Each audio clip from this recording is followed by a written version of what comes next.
All right, greetings everyone and welcome. January the 3rd, 2026. It is 12:02 p.m. Eastern Standard Time and Professor Gerdes and I are live. Welcome to you and Uh, I'm welcome to it, your channel. So, we're just it's been an eventful 2026 so far between Russia and Ukraine, and then Iran and the protests there, and Venezuela just overnight. It's just been a lot. Now, we were planning on talking about all the changes and that were happening. we still can. I have Yeah. that ready. Um We'll try to do that to the degree that it can be done. Um, but yeah, so I'm going to be looking in my thread and seeing what kind of questions we can answer as you are. yeah, But I'm going the to do the changes, same. if we had nothing else, like if Venezuela wasn't breaking and Iran wasn't breaking, there's a lot to talk about in Ukraine still. Like the changes in Zelensky's cabinet are really important. We will discuss those. And another one of our main purposes for being here today is yesterday we wanted to come on here live and continue to push our fundraiser. We're a few days into and we're so thankful for what you guys are doing as of right now. We are at 264,000 pounds of 320,000 pound goal. So we've now moved it under what's that, 55 plus thousand pounds left to go, and the donations have went up to 4,212. So we're coming along nicely. We just want to finish that out and complete Project Tatiana, Campaign 22, Pete's plans and dreams and hopes, and be able to close this door and support the heroes on the front line of Ukraine. I want to be able to call Ma Rose, even get her on here on a video, and just say, Ma, we got it done. So thank you. And for Project Konstantin with Yana and Galina, we are so grateful. So guys, links in the description. Professor Gerdes and I will continue pushing that as well. So people understand. Tell people a little bit about what goes into this project. This project started when Pete the medic was still alive, trying to get this thing off the ground. It was to support multiple units, and they had raised to about 200,000. Yeah, they Well, are. not quite 200,000. I pushed it for a little while after, and then I just got distracted with other things.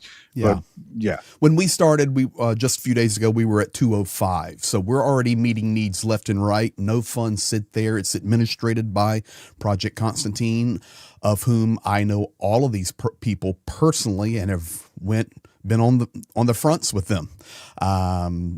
Yana included, out of South Africa, when she came for her trip to Ukraine. And of course, Galina literally lives near a frontline position. And of course, I can't say where, but just incredible work that they do.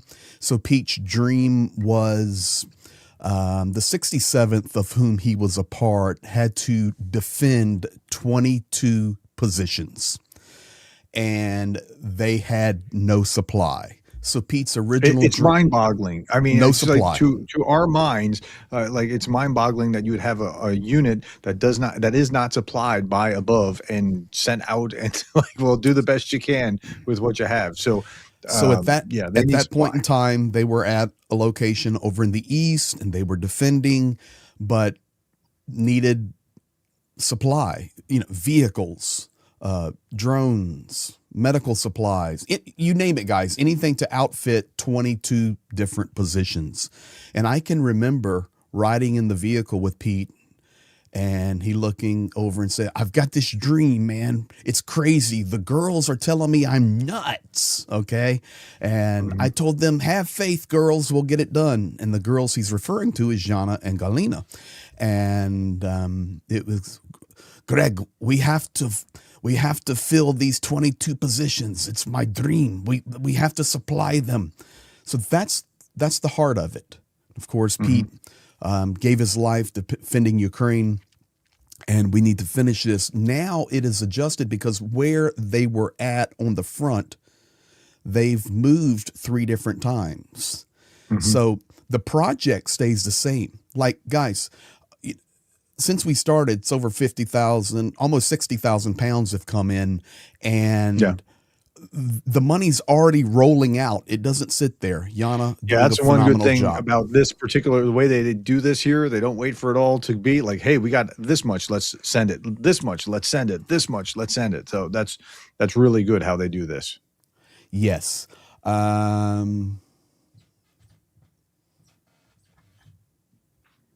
And they will be, I'm just checking things over here to my right. I've got screens going Mhm. everywhere. This is going to be a little bit not as organized Clunkier? because Yeah. clunkier because we're watching so much breaking news. But this is here, guys. So make sure, whether today or going forward into next week, we finish this campaign and we will rejoice together. We will supply you with video confirmation. You will see the deliveries. You will get the reports, and it's hand to hand. And that's the only way we work. So that's the shout out. Thank you guys for all that you do.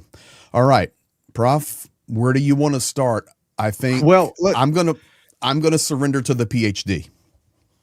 no. I mean, so we wanted to talk about what was going on with the shakeup in the cabinet, and we can do that. But right now, we woke up to Venezuela, and you couldn't avoid this in the news feeds, right? I mean, you woke up to Venezuela being attacked by the United States, and then with that attack, Maduro was captured. Mm-hmm. Greg put out his video. I put out my video about that. And so we're up to speed mostly about what was going on. Yeah, Jonathan McElravy is saying Mm-hmm. a world on fire. It sure feels like a world on fire. It is, and okay, we need to understand that in the big scheme of things, I'm reading what Russia's saying about this. These stories will have a connection. Yeah. And Russia's Ministry of Foreign Affairs saying how terrible it is that the United States would violate international law by like the hypocrisy is just just it's hard to even imagine, but yes, they're putting that kind of thing out. So Well, let me remind you two things. Number one, Maduro's last meeting was with the Chinese envoy of President Xi right? hours before he was taken. Yeah, that's where he said he was a tiger. Yes. Okay. So yeah, and it went I need to down. get you one of these, Prof. Oh, Get you look one at of that! these. You got some swag. How about Well, that? I only have one cup. Yeah. There is no this is from merch. I just have one cup. I'm drinking from an academic conference from a couple years ago. So Let me remind you guys of this, though. October 2025, Russian State Duma ratified a strategic partnership with Venezuela. The document was signed on May 7th, 2025, and then the Duma ratified it. The document stated aimed at building a multipolar world, enabling Venezuela to develop a sovereign state and allowing the people of Venezuela to plan their own future. The ratification was concrete steps toward peace, development, stability, not only for Venezuela, but Latin America as a whole. So this basically tells you that the Kremlin has no influence whatsoever in Venezuela. well, they were trying to. They were I mean, trying they to. were trying to put like they were even saying that they might put Orishniks there, and that's Mhm. like the Cuban Missile Crisis kind of close. I mean, it's right in the U.S.'s backyard, and yeah, so Russia has been very supportive of Maduro. Just recently, as of the 12th of December, was saying we've got your back. This was Putin. I showed a news article of Putin saying that we're supporting you and that sort of thing. Well, didn't work out so well. No. And okay, I'm frazzled, and usually I try to be so organized. I understand. I feel pulled different directions because I was just yesterday talking about Iran, and I'm trying to maintain what's going on with Ukraine primarily, but these other, even what's going on in Iran is tied to, like, it's not tied to Ukraine, it's tied to Russia, and Russia's tied to Well, Ukraine, right? I mean, that's let's do this. Let's mix them. Let me pull up Ukraine's response to this officially. How about that? Okay. And we can Yeah. mix the Is that two. Sabiha? Subiga. Mm-hmm. Sabiha statement? Yeah. Yes, I have it here.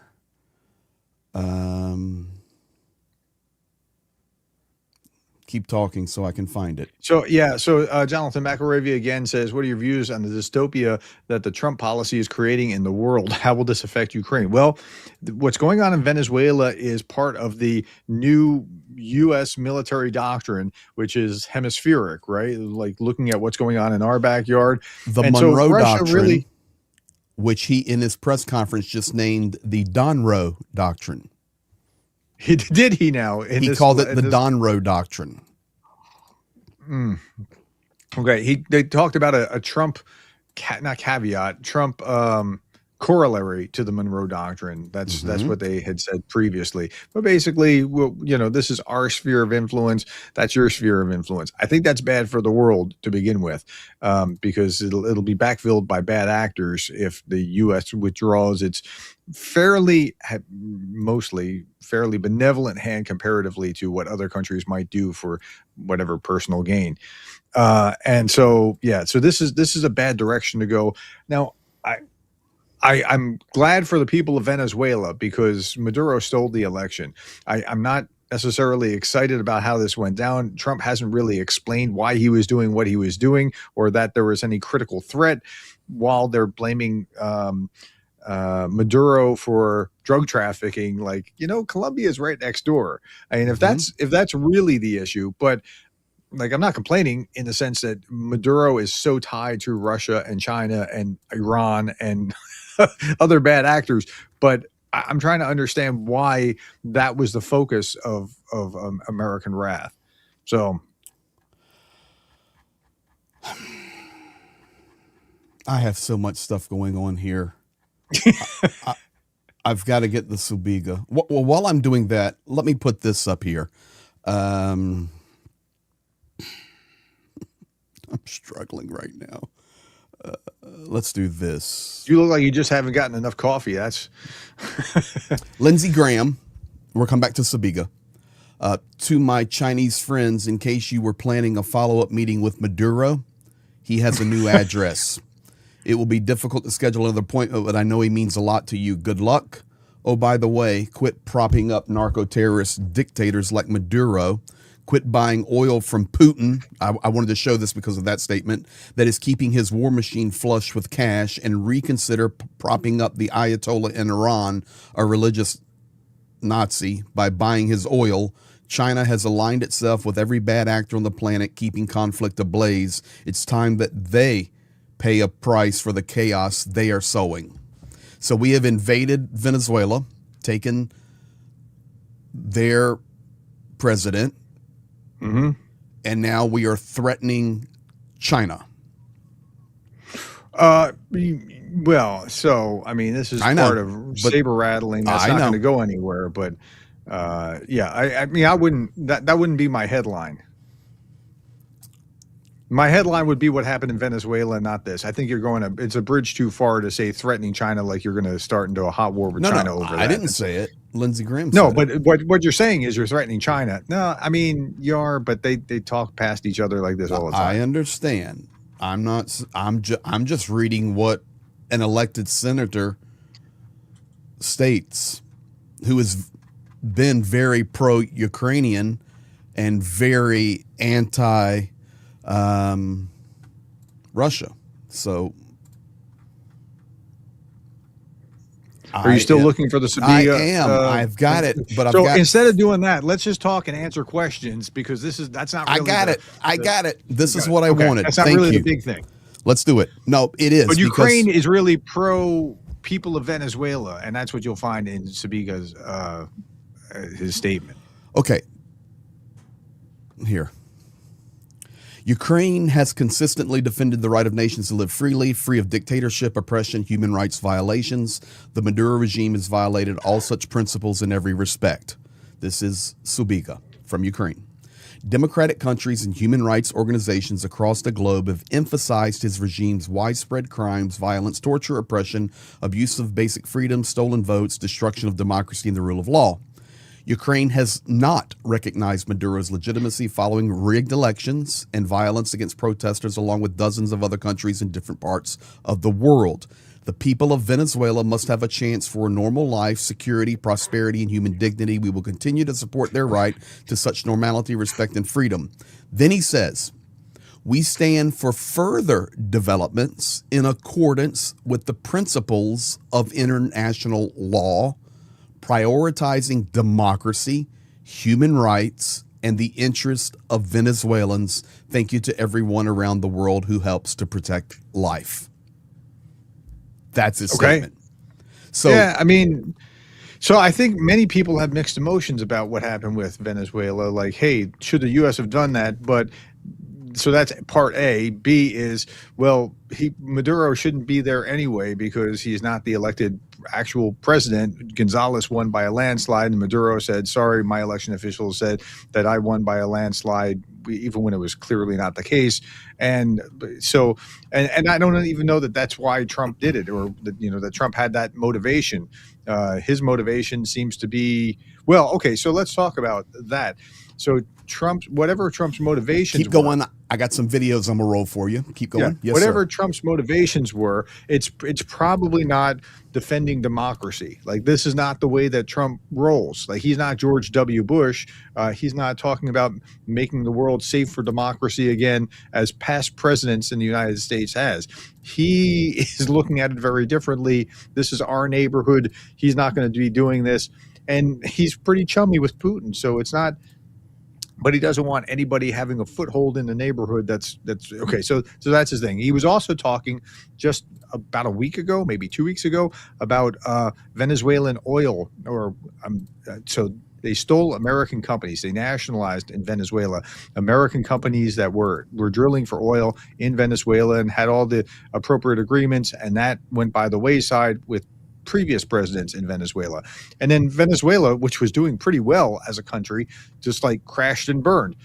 If you follow the flow of oil, as oil went up, Venezuela's livelihoods went up, but as oil crashed down, they couldn't maintain it. So Trump's not doing this for benevolent democratic reasons, but yet the effect on the people of Venezuela, I think, will be a net positive on the other side. That's my read of it. Do you have what you need? Yeah, I can't disagree with that. So let's just stay in this vein, and then we'll move over to Ukraine because it's dominating right now. All right. Yeah. So what happens next for Venezuela? We're going to run the country until such time as we can do a safe, proper, and judicious transition. So we don't want to be involved with having somebody else get in, and we have the same situation that we had for the last long period of years. All right, so there's that statement. We will run. So it should be obvious that Gonzalez is the guy. Machado, the Nobel Prize winner from Venezuela, was there already talking about how they're working out a transition government. So I mean, they shouldn't have to have another election. Gonzalez properly won, so that'll be interesting to see how that plays out. Okay, let me ask you this question. If that was any other nation on the planet, if Vladimir Putin was saying, we will run that country until we can make sure we have a government in place, or but you gotta understand the context. I know where you're going with this, but there is no context. No, there is context, because there is a difference between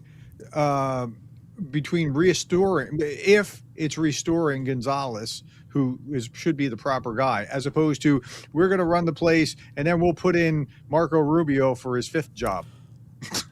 That would be different, right? I agree with that. I understand what you're saying. I get the heartburn. I don't even know why we're invading, really, to begin with, because like, should this have merited invasion? Is that what we should have been doing? Okay, we're both educated in the United States. You have a PhD. I do not, although I have a college degree. We are very experienced. I've worked 38 nations of the world. We're looking at it from an American perspective. But when another person from around the world hears the president of the United States say, we will run Venezuela, everything else is blocked out. Just watch what happens, though. Okay. But then watch what happens. If Gonzales is restored in reasonably short order, that's a very different thing than what you're describing. Okay. Fair enough. So I just given the benefit of the doubt on that. Historically speaking, I can't give him the benefit of the doubt because we have a special envoy to Greenland. And in the same speech he just gave, he talks about getting involved in Mexico. I'm sorry. I can't give him the benefit of the doubt. I understand. And the saber rattling here in Greenland and Mexico is stupidness. I mean, why are we doing that? Let's go here. And let's look at McFaul talking about how 4 of 17, only 4 of 17 of these kind of attempts in American history have gone well when we displace someone. Manuel Noriega would have been an example of something that worked out. So this would be 5 of 18 now, right? So we don't have a great track record in this sort of thing, but nonetheless, this is what happened, and we're trying to interpret what happened. And so let me ask you this question before I go to some other video clips. Do you think that this was prearranged? And because I don't see where Venezuela responded at all. Really? Maduro was really nervous here lately. He was talking about we can make some deals. Let's have whatever American oil companies, because he knew his time was getting short. Okay, and just so people know, Russian oil companies have oil facilities in Venezuela, and Chinese. Not anymore. I don't think it'll be flowing anytime soon. You're confirming my argument here, I think. No, I'm not. Everything is going to be on hold until everything starts over with Gonzales, and we'll see how that works out. You're assuming Gonzales is in. Okay, so yeah, that's correct. I am assuming that, and if it becomes a puppet governor of some sort, that becomes maybe a different scenario. But I don't know if that's what's going to happen. We have to wait and see. I think the Nobel Prize winner Machado is already working toward trying to get things established, and I think that's the direction that things will go. I think it'll work out well for the Venezuelan people in general. I like the former top officials in Venezuela. They're going to have a rough patch ahead. So, but yeah, I don't see it turning into any hotter war as long as Venezuela doesn't do more, try to fight off something. I think it's essentially over. Now, what's interesting is this is what Putin wanted to do to Ukraine. Right? Putin thought he was going to have this kind of blitzkrieg lightning strike 3 days, and he was going to have Ukraine. The difference here is that, well, there's a lot of differences, right? Putin was fighting the Ukrainians who were defending their families. That's not the scenario here in Venezuela. And Zelensky is a democratically elected president. Right. And so as opposed to the dictator who stole the election and shouldn't be there to begin with, and all they want is him. They don't want the government. They're not trying. The U.S. isn't trying to take over the country of Venezuela and make it the 51st state. So it's a very different scenario than what's going on here. But again, I still have questions of why we're doing it to begin with. Fair enough. I want to draw attention to this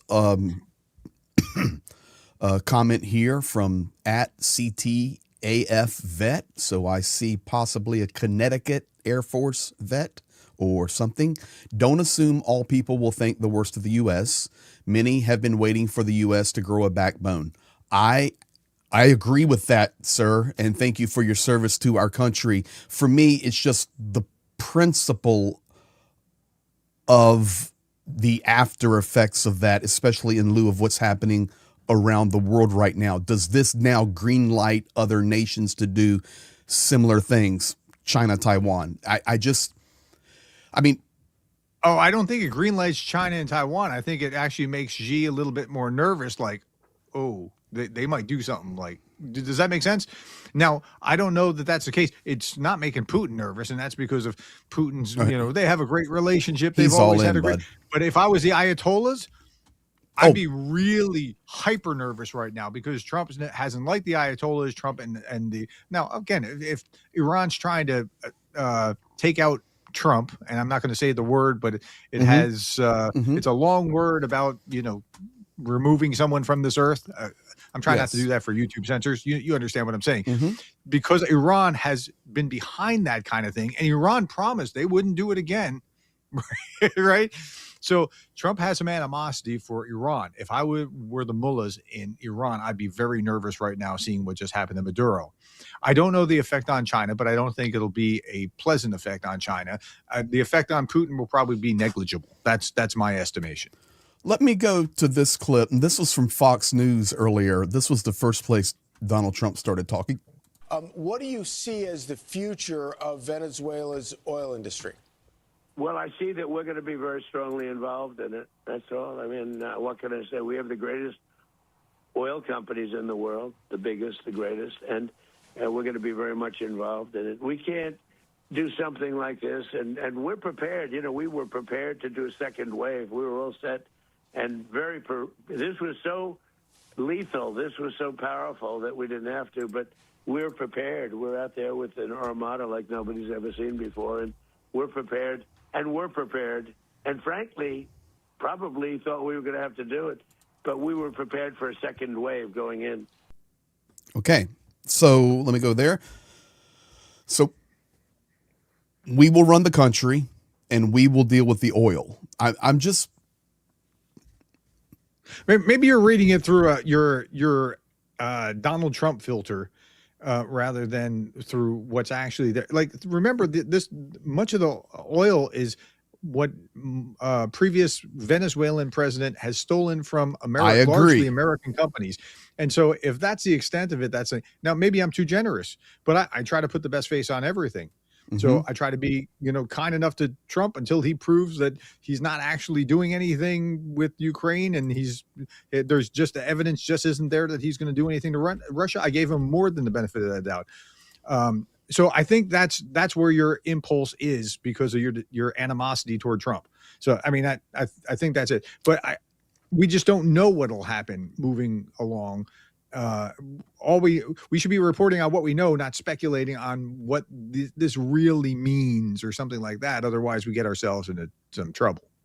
I appreciate your statement there, and I understand if it's our companies, there were pre-existing contracts. I get it. Have you heard any language like this is going to become the 51st state? No, Canada is going to be the 51st state. No, he hasn't talked about Venezuela at all like he talked about Canada or Greenland or that sort of thing. So I just don't see that same kind of moving forward. Had he done that, then I'd be much more toward your position, saying like, maybe that's what he's trying to do. I just don't perceive that that's what he's trying to do. And without evidence, we shouldn't be saying that. How about Hegseth? I haven't even listened to this. This is his clip. Adversaries remain on notice. America can project our will anywhere, anytime. The coordination, the stealth, the lethality, the precision, the very long arm of American justice, all on full display in the middle of the night. Nicolas Maduro had his chance, just like Iran had their chance, until they didn't and until he didn't. He effed around, and he found out. Okay, so I think this is kind of like this is my read, is that I'm trying to remember what movie or whatever this was in, but it was either on the schoolyard or in prison or whatever. The advice that was given to someone was like, go and knock out the biggest, baddest guy on the prison yard or the school ground yard, and nobody will mess with you again. Now, Maduro is not that. Like, he's pretty lame. But what Hegseth was just explaining was they just demonstrated pretty substantial force that will tell the rest of the world, don't screw with it. like that. I think that was a lot of the calculus. In fact, that's more explanatory than anything else that I can conceive of why Maduro. I mean, yes, he's a bad actor, and yes, there are reasons, but that's really the biggest benefit to the U.S. as far as I can determine. Okay. Let's do this. I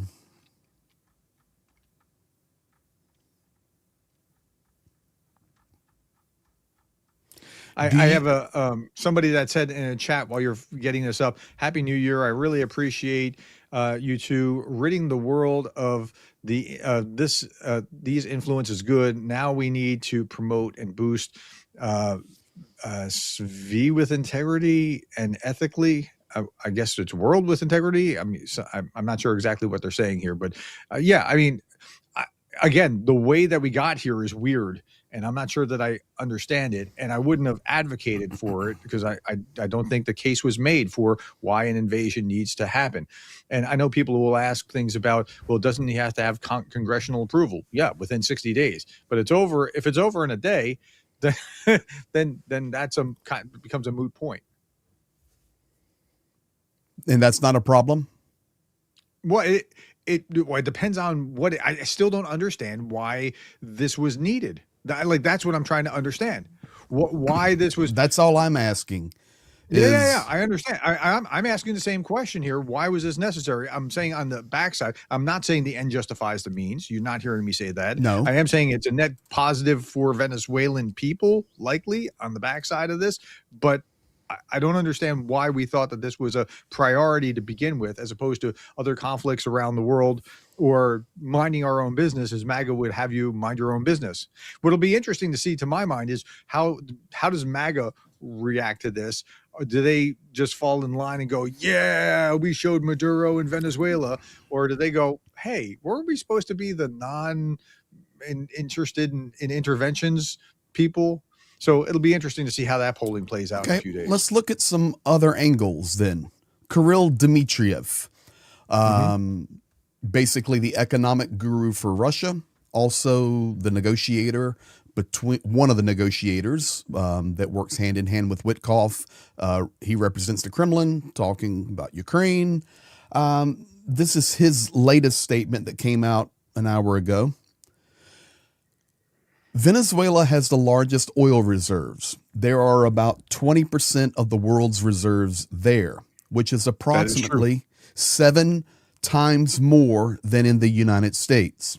At the same time, American sanctions are currently keeping production at a level of about 700,000 barrels per day with a potential of 3 million. If we add the production of the United States and Venezuela together, it will be 20%, 1/5 of the world global supply. We think about Saudi Arabia as being the big oil producing. Venezuela is bigger than Saudi Arabia for oil. Now they ran it into the ground after they nationalized American companies. They took over and just kind of destroyed themselves. But if you had that up and running again, it would change the dynamic of world oil supply in a heartbeat. Well, not a heartbeat, but you understand, in a very short period of time, energy would be very cheap. Okay, here we go. Stay on that topic. We're getting in a flow here now, right here. Summary of AI demand forecast. This is according to Wells Fargo, and this is for United States electricity demand. You see 2023, 24, 25, 26, 27. By 2030, it's going to be 10x the required energy needed to run AI. This is this is from Wells Fargo Securities estimations. So Russia is already taking, I got this graph from Russia, they're already taking it, saying the United States is going to need the resources for 10x more energy, and this is actually about the future and AI. Do you really run your energy on oil, though? Coal, I understand. If you're trying to drill, steal their baby, coal. drill. Nuclear power plants, windmills, you understand? Like oil. Drill, baby, drill. Yeah, but oil runs something different. Oil runs transport and things along those lines. It's just okay. it's a different category of energy. Fair enough. I'm just Like it's not fair for Kirill to be saying that. Like that's that's not fair at all. well, That is not what's going to it doesn't power matter that AI. it's fair.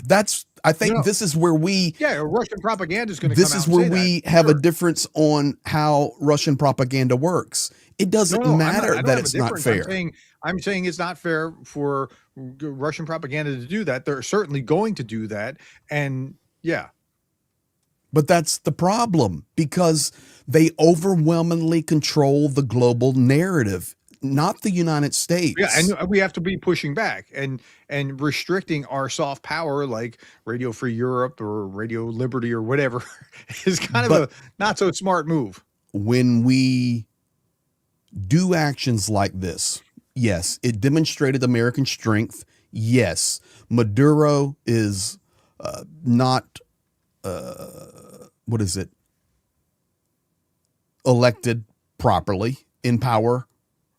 Yeah, he lost the election very Correct. quite clearly. And He's and just not- said, my election officials said that I won. He's not in power, So properly, legally. I get all of that. And yes, we basically took out Maduro, and there are really minimal to no casualties. It's an incredible well, operation, there wasn't a shot fired on the Venezuelan side, Correct. from what I read. which makes you think that Venezuela probably wanted to be involved in this and stood Again, down. the Venezuelans want out. I Just like agree. the Iranians.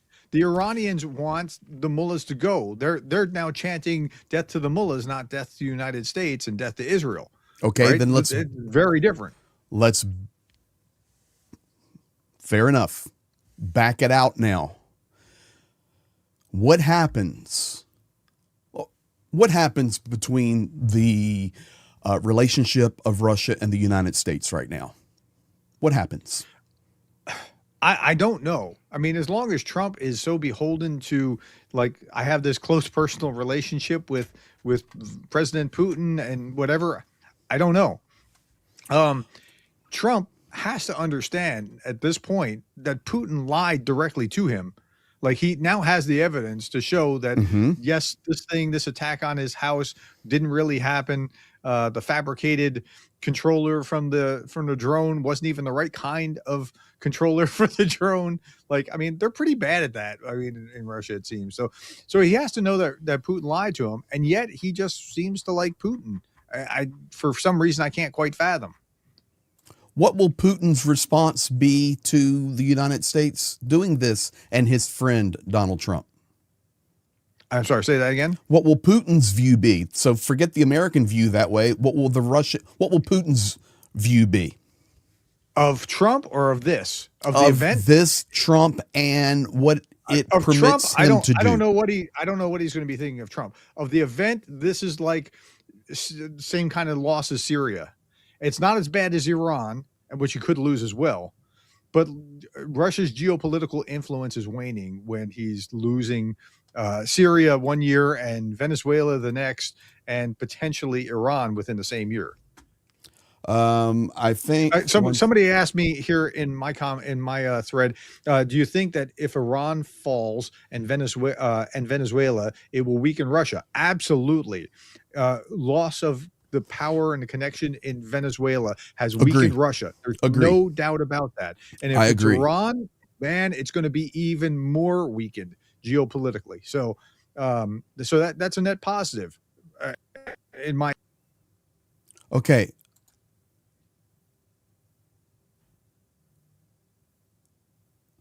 Now, as you're searching for No, this, no, let me add I something. think I'm Because you're seeing- talking about propaganda. Let me Okay, go get a ahead. Keep quick point going. out. You're talking about propaganda. RT was built for this kind of thing.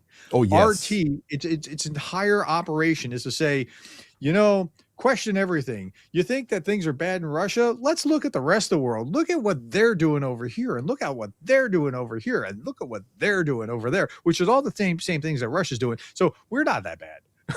I mean, that's how they'll try to portray things like what's going on here. So you'll see that happen. But what I've seen from Medvedev and other Russian authorities today has been nothing but this is bad. How can the United States do this, including the Ministry of Foreign Affairs, saying like how terrible it is. They're breaking the rule of law. Which, I mean, okay, I get it. I can even understand the argument. What I don't understand is how they can say that, like how they can actually make that argument, given what they're doing to Ukraine. Can people in the chat, maybe you know more? I saw on Russian propaganda where it's in Russian, so I can't play it. I don't have time to translate or voice it over, where they're saying the vice president just took the oath of office for presidency of Venezuela. The vice president just took. Yes, I can't confirm well, it. That's a continuation of the same thing, but he'll be one of the shortest lived vice presidents. I cannot confirm it. I'm waiting to confirm it. I don't mean die. I mean, like, I think the replacement will be that Gonzalez will be reinstalled or properly installed. I think that's what will happen, but I don't know for sure.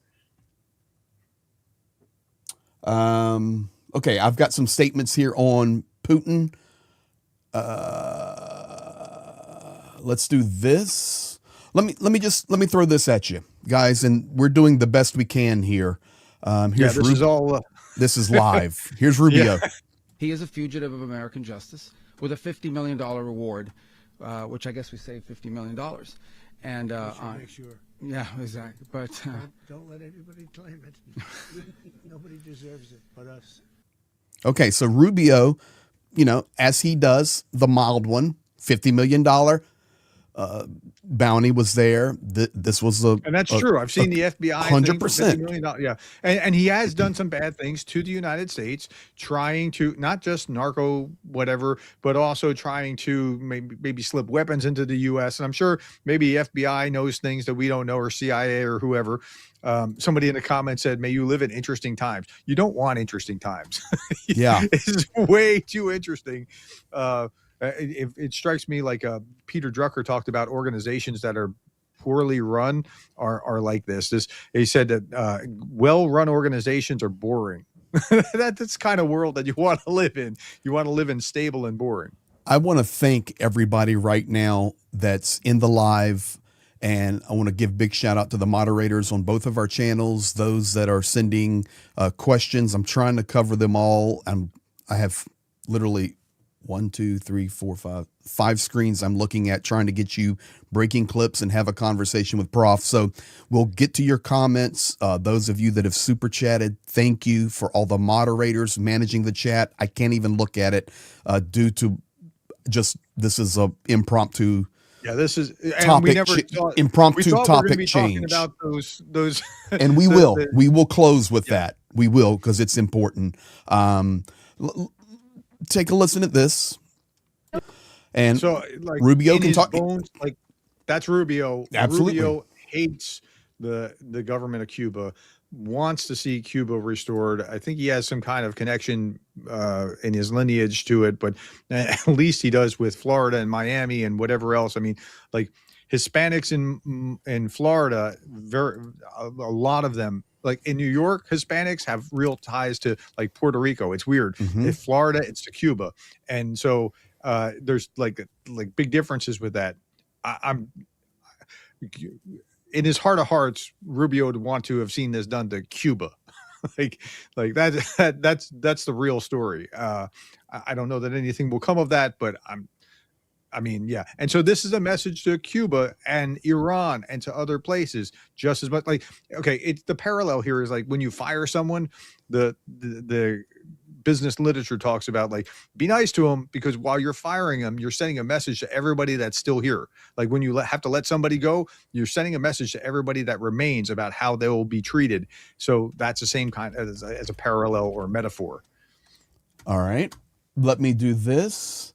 Since we're there, stay on that same topic. And then I do have some information on Trump talking about Vladimir Putin and the war in Ukraine, and also another statement about Venezuela. But since we're there, let's go to this one. We talked about Cuba. This is Trump earlier on Fox This one. Here we go. Well, it wasn't meant to be, and we're very friendly with her. She's a good woman, but Mexico. the cartels are running Mexico. She's not running Mexico. The cartels are running Mexico. And we could be politically correct and be nice and say, oh, yes, she is. No, she's very, she's very frightened of the cartels. They're running Mexico. And I've asked her numerous times, would you like us to take out the cartels? No, Mr. President. No, please. So we have to do something because we lost.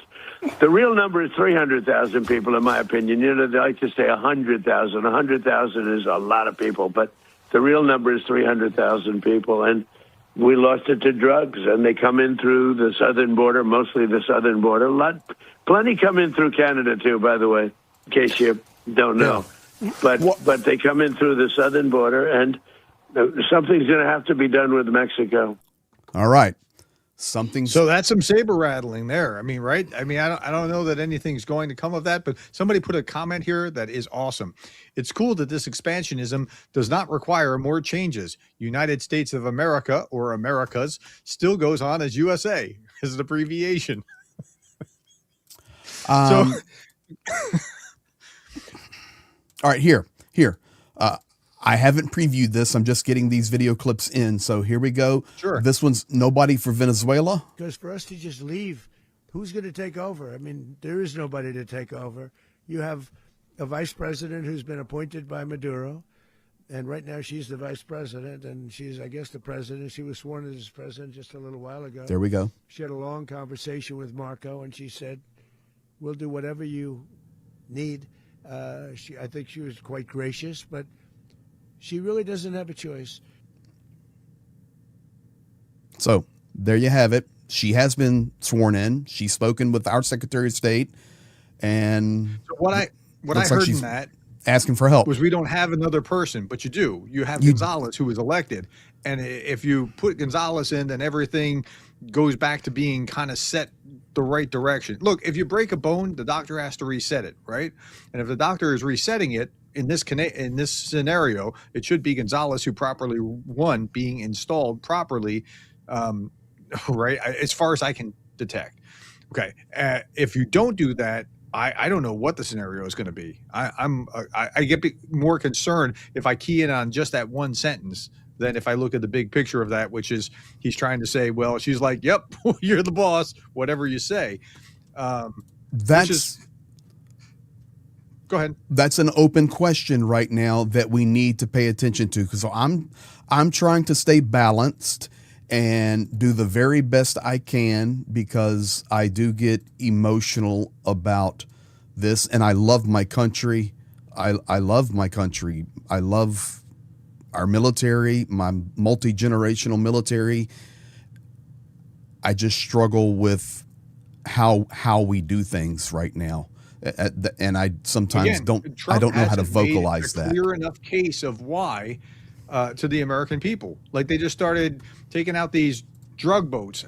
I think they're drug boats. I'd like to believe that that's what's going on. Even then, I'm not sure that that's what the military is supposed to be doing, but maybe they know something that I don't know, but they haven't made the case. And so I'm not saying the end justifies the means. I'm saying the ultimate reality is that it probably benefits Venezuela, but I don't know that this should have happened in order to get there. So, all right, I'm getting more stuff in. I want to talk about the Russia-Ukraine angle a little bit now, because President Trump has made some statements in his morning report on Fox, and also in his press conference just now. So I've got 4 clips. We'll do them one at a time. This is what he said about the war in Russia and Ukraine this morning. But we can't take a chance after having done this incredible thing last night of letting somebody else take over, where we have to do it again. We can do it again, too. Nobody can stop us. There's nobody that has the capability that we have. When I watch that war in Russia going on and on and on, and everybody dying, and it's like it's primitive. It's primitive. It's horrible. It's horrible. Could you tell us, Mr. President? What do you think? I think he's a moron. Okay, I mean, about what Stop. he said, though. Let me finish. Go I ahead. think he's a moron. All you're doing is saber rattling by saying there's nobody greater than us on the planet. No problem. The world knows that. We are the greatest military force on the planet, and it's not even close. But B, the war's not in Russia. The war's in Ukraine, and I want to make that very clear. And this war is anything but primitive. It's the most technologically advanced war with new technology, not planes and helicopters and thermals where you can see at night and go take Maduro, which was powerful. But we're talking about a completely new chapter of warfare that is far from primitive. So that's my So thought. if we got into a hot war, I'm not saying that we are, but if we got into a hot war with Ukraine, given what Ukraine has done, I think we would have found a comeuppance in military technology. And this is where Fedorov comes in to becoming the defense minister, right? A comeuppance in our military technology where they have innovated in ways that we're just not thinking. We're still thinking old school. And this worked with trying to grab Maduro and old school powerful tech that did great jobs doing military, but the military is supposed to break things and kill people, right? They did a great job with that. I'm not taking anything away from the United States military. However, they're doing something very different than what the Ukrainians are doing back to Russia, trying to defend themselves. Nice comment here. Trump, this is from Runtscow. Trump being fine with Maduro's vice president being sworn in says it all.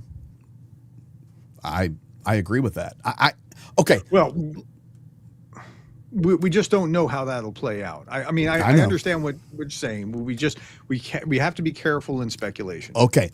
Then let's speculate on this, which is not a speculation. This is a direct quote from, I can't believe I'm going to do this, but Marjorie Taylor Greene.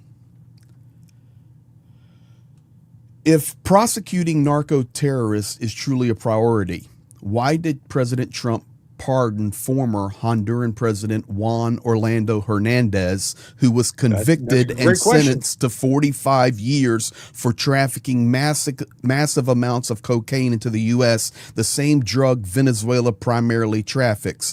The next obvious observation is that removing Maduro looks like a move to secure control over Venezuelan oil supplies, likely tied to future regime change conflicts, including Iran, what you were talking about. Why is it acceptable for the U.S. to invade, bomb, and arrest a foreign leader while Russia is condemned for Ukraine and China for Taiwan? Is it only acceptable when we do it? Regime change, endless foreign wars, and U.S. tax dollars flowing overseas while Americans struggle with rising living costs, housing, healthcare, and government waste have enraged many, especially younger generations. Both parties continue funding this Washington military machine. You asked earlier about MAGA. This is what many in MAGA thought they voted to end. That's right. That's right. Were we wrong? As boomers lose political dominance, the future will favor candidates focused on American economic populism and prosperity for Americans only. But right now, neither party offers that solution. Okay, so part one and part two. Part one was that should Trump have pardoned this guy that was the president from Honduras that was doing the same kind of drug running kind of stuff? No, he shouldn't have. So let's set that aside. Part two, this is what I'm asking about, how MAGA will react to that. If MAGA, generally speaking, and we'll have polls in a week or two, but if MAGA, generally speaking, is saying what Marjorie Taylor Greene said, wait, we didn't vote for this. We don't want these additional wars. That'll be very telling. My gut seems to tell me that MAGA goes wherever Trump goes. And so they'll be very supportive. My gut, I could be totally wrong. This is my prediction. And, my prediction and $5 will get me a cup of coffee, right? My prediction tells me that they will enthusiastically support what Trump did with Venezuela because they support Trump, which also tells me that MAGA will be short-lived because Trump will be no longer in office in 3 years, and then it won't be the same if the name is Trump Jr. or Vance or something else. So Trump it's a phenomenon based on charismatic leadership from Trump rather than principled foreign policy. That's what I perceive. Can you just speak to Green's statement on the narco terrorist that we pardoned? Yeah, what about it? Yeah, I'm saying we shouldn't have pardoned him. I know that. I know you say that. Part but one. I know. I heard it. But I want you to go a little deeper on that versus the Trump side. So Go deeper. What? I'm saying no. Then how That's can deep it? as you need to go. We shouldn't have done it. Okay. Well, I just don't understand what the question is. Like, I can't be more clear. That doesn't look like it's a. Maybe you said it and I was loading up a video. If we're gonna be consistent, right? Okay, if you're going, that's what I'm looking for. You shouldn't have done it with this guy. You shouldn't have done it with this guy, and you should be going after Colombia, not Venezuela, because Colombia is far worse than Venezuela with this. Thank That's you. what you were going to. So, I mean, I don't understand what else to go deeper with. I was moving the video in. Thank you. I didn't hear you say that, so my apologies. All right, the statements keep coming in. I have not pre-listened to them, so here we go. Administration of Venezuela. U.S. ends up administrating Venezuela for years, Well, it won't cost us anything because the money coming out of the ground is very substantial, so it's not going to cost us anything. We want safety there. We want to be surrounded by countries that aren't housing all of our enemies all over the world. And let me continue with this one. We're going to take a lot of money out so that we can take care of the country. Yeah. Okay. So we're going to most likely, possibly, be administrating it at no cost to us to keep our proximity safe. And we'll be taking a lot of money out to do that. Okay. So who monitors that? Yeah, I don't know. That's a good question. This is all new to all of us. I know. We're all breaking news, guys. I didn't think we'd be talking about this when I went to sleep last night. Me either. Somebody in my thread said USA just became Russia after the attack on Venezuela. Trump is another Putin. I don't know that that's the case. You could be right that is what happens depending on how this all plays out. But it's too early to judge that. It all depends on what happens from here. So Michael McFaul, I appreciate because he was very, I do too. Very consistent about how, look, I'm for regime. Like he said this, I'm for regime change in Venezuela, but not military action in order to do it. Okay, I get that. And once it actually happened, he said, well, this will be good for the people of Venezuela. But he was consistent along the way, not encouraging this to happen, but once it has happened, saying yes, this will be positive on the other side. I think that's probably correct. I could be wrong. We'll see how it plays out in time. Okay, I got a couple of questions for you. Is this imperialism? So it depends on how you look at it. Is it imperialism? It would be imperialism if we're taking it and making it a vassal state, a 51st state, something along those lines. Pause. In which case, yes. I haven't previewed this. Just listen. Mr. President, China, Russia, and Iran have interests in Venezuela. How does this operation affect your relationships with them when it comes to the oil and drugs? And Russia, Russia when we get things straightened out. But in terms of other countries that want oil, we're in the oil business. We're going to sell it to them. We're not going to say we're not going to give it. Okay. We're going to sell it to them. So, again, I don't know that clip actually did anything for us as far as your question, right? Imperialism is how Russia has expanded by conquering its neighbors and then enfolding it into itself. Imperialism could have been the British Empire, right? Back in the 17 somethings, no question, with the United States, with Canada, with Australia, with India.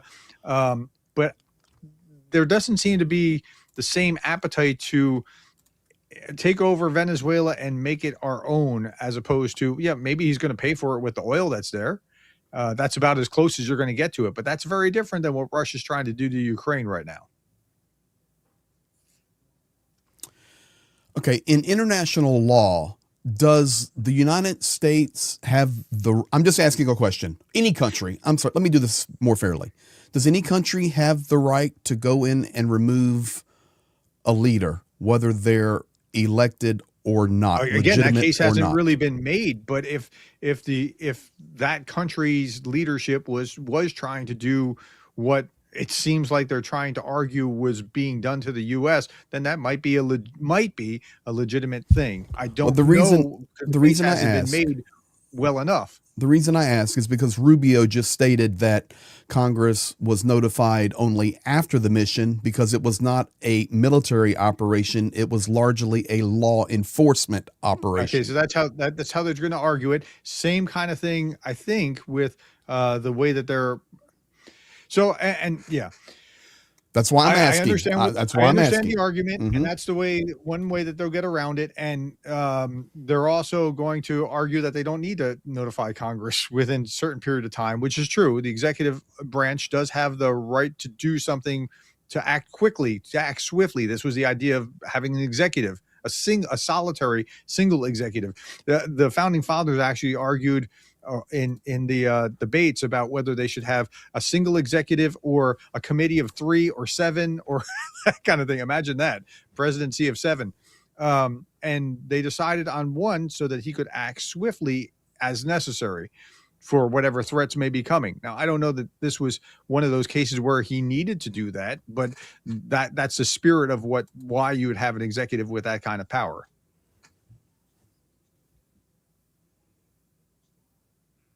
Got something else? Yeah. Okay, so we just got. I will tell you this: I've been multitasking here, trying to hear in this ear, see the screens, get stuff loaded up for us to discuss and communicate, share. I need a few more brains and hands. So somebody here in my thread was saying something. Let me see where that. Well, I just lost it. Here it is. They said about imperialism. Professor G, imperialism is stronger nations exerting power and authority over weaker nations. So technically, it would be imperialism. That's not the actual definition. It's a policy of extending a country's power and influence through diplomacy or military force, and that could be but generally speaking, so anytime you're doing that could be, but it's generally speaking, imperialism means that you're grabbing their territory or bringing them under your control in a way where they're going to be kind of a vassal of what you are. Now, if they capture and release, that's different than capture and eat, right? I mean, catch and release is different. The U.S. in World War II captured a lot of ground, but then it left France and left Germany and right? I mean, if that's what they do in the future, that's a different thing than what Putin's trying to do, which is full on imperialism.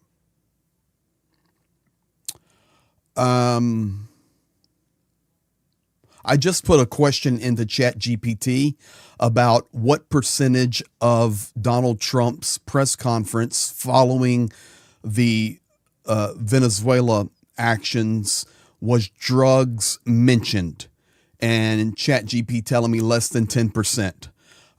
So 90% approximately. Yeah, I mean, okay, we're not even talking about drugs. Yeah, he hasn't made the case for this. So drugs are only one small component of this. And if drugs was really the thing, you should be looking at Colombia. So there's more to the story. Here we go. I think it's more hemispheric than it is drugs. It's the Monroe Doctrine. Here you go. Ready? The Donroe. The Donroe Doctrine. Here you go. Now we're working in tandem, Prof. Well, he has cocaine mills. He has factories where he makes cocaine. And yeah, I think I stick by my first statement. He's making cocaine. They're sending it into the United States. So he does have to watch his ass. And he's referring to Colombia there. It just wasn't in the clip. Okay. Yeah. So, I mean, if that was the true cause of all this, that would be a different thing. I don't, again, there's not clarity from the U.S. making the case for why this has to happen. And that should have been there. Agreed. Let's go and listen to And by a the couple. way, I'm not arguing. Somebody put in here, if removal of leadership is okay, how would you react if Canada or SAS went in and removed Trump? Look, I'm not advocating that this is a good. Any country can do this because might makes right or anything like that. I am saying here's what has happened. Here is what should have been happening. They should have made a case if they're going to do this.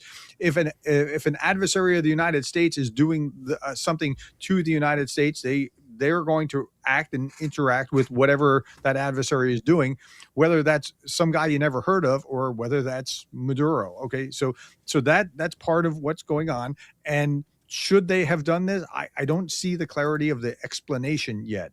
So I'm not saying might makes right. I'm not doing that. I'm not saying my country right or wrong. I'm trying to get clarity myself. Agreed. I agree. What makes it difficult for us, and I think everybody on multiple sides could look at this and say, okay, agree with you completely, agree 50%, disagree, you're an idiot, Greg, or vice versa for you, Prof. But I think one thing we can all agree on is that with the war in Ukraine, the actions in the Middle East, Iran, China, Taiwan, and we can continue listing, the strike in Nigeria just a few weeks ago, the saber rattling about Mexico. That was supposed to be Venezuela. By the way, I was reading something that said that was supposed to be when they struck in Nigeria. That was the date that they were supposed to strike in Venezuela, and it got moved because this thing was more urgent in Nigeria, apparently. The point being, there's so much destabilization and chaos around the globe, it makes it difficult for us to process this, especially when it's breaking before you get some days to let the dust settle and further understanding come. So we're doing our very best because it's not easy. Let's listen to what he said about Putin and Ukraine here. No, we didn't. We never spoke about Maduro. Are you mad at him right now? I mean, Putin. I'm not thrilled with Putin. I'm not thrilled with Putin. He's killing too many people. I'll continue. Good statement. If I were president, that would have never happened. But I inherited that war. That was Joe Biden, Zelensky, and Putin. I came into the situation, and it's a mess. Here we go. If we had our people, like this general, and our people involved, that war would not have gone on very long. That I can tell you. All right. So 3 different statements. So all you have there. to do is use that influence to twist Putin's arm, because he's not twisting Putin's arm. That time, was it the Times article the other day about Keith Kellogg really brought that out. Like the American team was twisting Zelensky's arm until Zelensky was making concessions about, yes, we'll probably have to give up some land somewhere. We understand that. We're working with you. We want to have a ceasefire and we'll work with you, whatever. And so they were taking a hard line with the Ukrainians, but they were not taking a hard. They thought that they had to take a conciliatory tone with the Russians, and that's what they've been pursuing, and it's worked like a lead balloon. It's I want to grab this send. With Trump's attacks on Iran, Venezuela, Nigeria, how can we have any security against him attacking Canada, Greenland, Mexico, Panama, ... question mark. Okay, so ask why. Just a valid question there. Ask yourself why. No, listen. Ask yourself. Put that back up. Okay, sorry. Back up. Yeah. Ask yourself why Iran supporting Israel, Iran trying to attack or support those who are attacking Israel. That doesn't affect Canada, Greenland, or Mexico. Venezuela might be something like that if the issue is drugs for Mexico, but it wouldn't be for Canada or Greenland. With Nigeria, it was dealing with ISIS. So they're all there. Like, you can't just large blanket on all this. Well, if he did it there, he's going to do it anywhere. You can't. That's not really fair. But yeah, I understand the concern, but there are different factors at play with Canada, Greenland, and Mexico. Why even talk about Canada or Greenland? Like, that's bizarre to me. So leave that alone. But he does talk about. I know Canada, he should leave Greenland. that alone. Yeah, he should leave it alone. Okay. Another interesting comment here, and I'm ready to agree with this 100%. Trump just a year into the presidency and making wars go longer, and this is Biden's fault still. I know there's a difference between. He should leave that alone too. Okay, great. All right. Yeah, I mean, at a certain point, you got to stop blaming the guy before you. Thank you. By the way, I said the same thing about Obama with Bush. Mm-hmm. I mean, I'm consistent here. I said, like, if you go back. Okay, so this is interesting. I think there's something to this personally, and not specifically Greenland, but just this. Trump keeps talking about Greenland because he wants the rare earth minerals, just like this was for the oil. There's something to that, because when you talk about Ukraine, and it was just last week when Trump was with Zelensky and he touted about this mineral deal. Hey, we've got a good mineral deal with Ukraine. So there's just something there about the desire for wealth, which we know is his mode of operation. We've turned the White House into the palace in St. Petersburg with the gold and the gilded, and this huge ballroom that's growing and growing and growing. And it's a fact. Who cares about a ballroom? I don't care about a ballroom. That's like the least of our concerns compared to it's the principle of how he leads. So I think he just wants. He's like a bull in a china shop, of course. But it's resources. Yeah, we get it. Okay. Yeah, I get it. It's resources, but the ballroom's privately paid for. Who cares? So at any rate, I know we don't see eye to eye on that. You think that this is destroying some historical something, and he it's thinks my daggone White House. It's the people's house. Don't tear down the East Wing. And if he was just turning it into a playground or just destroying it just to destroy it, I'd have a different position. Somebody here said, Prof, he should leave a lot alone, WTF, which I think translates into what the blank. Okay. I was saying that Trump should leave Greenland alone. He shouldn't be saber rattling. I mean, that's what I was saying. He should stop talking about Canada as the 51st state. If Canadians were like, oh, we want to join, then yeah, talk about it. That's fine. But trying to pressure them into something. Let me give you this one. Which, by the way, would be the worst thing for the Republican Party. The Republican Party would never win an election ever again, because you'd have a largely 2/3 addition of an extra third of the country that's 2/3 to the left. You would never win an election again. It would be like the worst possible thing you could do politically. So anyway. All right, let's go here. Thomas Massie, AG, Attorney General, and others legally characterize attack in Venezuela as arrest with military support. Meanwhile, Trump announces he's taken over the country and will run it until he finds someone suitable to replace him. Added bonus, says American oil companies will get to exploit the oil. Elected official Thomas Massie. Who is Thomas Massie? Representative. No, I understand he's a representative, but his background will tell you why he's saying what he's saying. All right, well, explain it to us. That's why I threw it up there for you. So this is in your wheelhouse. He is hardcore MAGA, and he is acting in line with what MAGA's position was about how we don't start these other wars. So Thomas Massie is against Trump now. Marjorie, huh? Thomas Massie's on the outs with Trump. He was against him on Epstein, but that's right. not against him on everything. He's about as MAGA-y as they come. Wait a second. No, Trump has completely went away from Massie.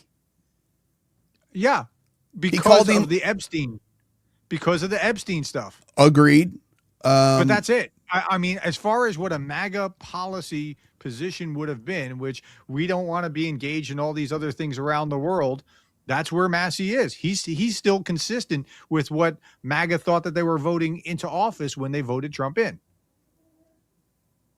Trump called Massie a lowlife after he helped pass Epstein File Transparency Act. That's right, because of the Epstein thing, just like Marjorie Taylor Greene, which you were just talking about.